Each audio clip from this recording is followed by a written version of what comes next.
I want you to take a look at this nasty piece of work. He's talking about a mysterious God here. Our God is not mysterious. Jesus Christ is not mysterious to us if you have a personal relationship with him. He gave us all the answers. He is the way, the truth, and the life.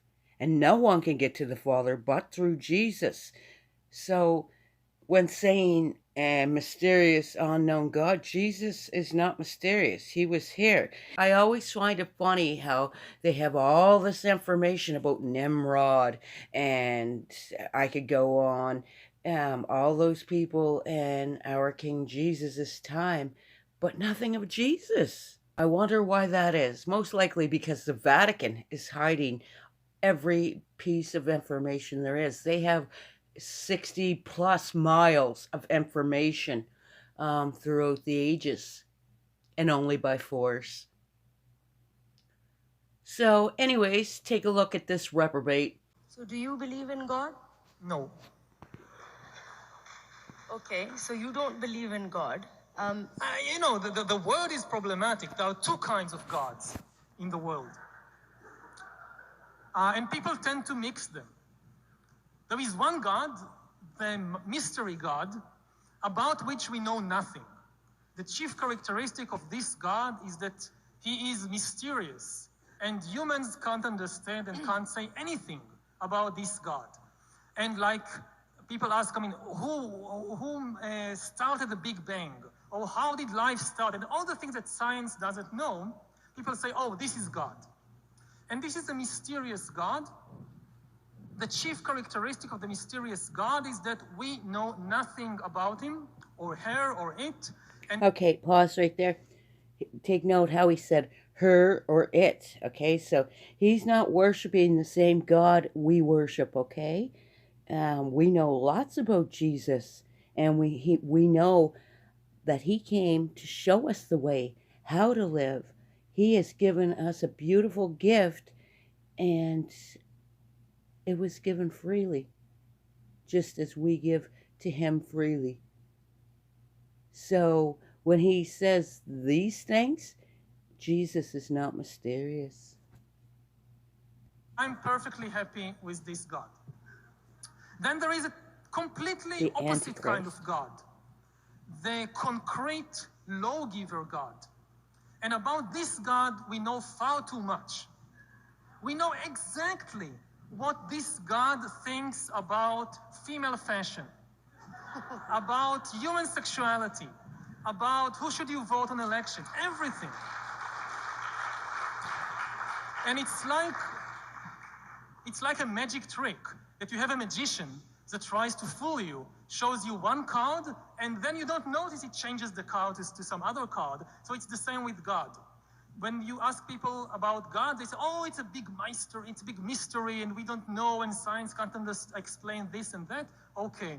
And somehow they then switch gods and say, because of this, women should put a hat on their head, and two men shouldn't have sex with one another, and you should vote for this party or that party. And this is the dangerous trick. And this is the God in which I don't believe. I think that if there is... There you have it. He said this is a dangerous trick. How is it dangerous? He showed us the way. He just doesn't like the way. He doesn't want to be part of it. He's a reprobate. And he knows nothing. He says he knows all these things about the true God. Or nothing, so to speak. It depends on which God you're talking about. He worships the Antichrist openly, and everyone else will fall in line. Look at them applauding this man. They're just loving him. All these satanic cults, elitists, etc., they will follow this man because he's being open about it.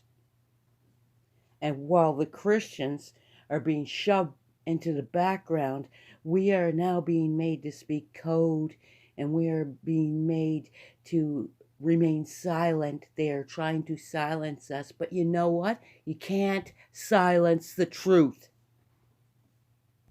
A force if there is a force responsible for the great mystery of life and the universe and the black holes and the galaxies, I don't think he really cares about female dress code.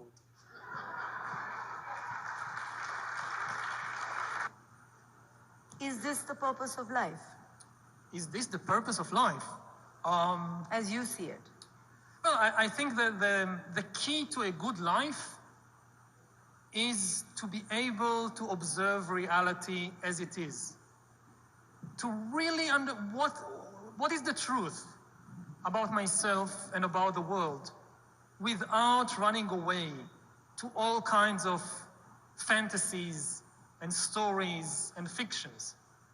And I think if you can observe to some degree reality as it is, you won't just be a much better person, but you will probably be a much more peaceful and happy person, because the deep source of so much of our personal and collective problems is in the fantasies that we create, and then we mistake them for reality, and then we try to impose them on reality, and we get extremely upset when it doesn't work, when reality doesn't conform to our favorite fantasy.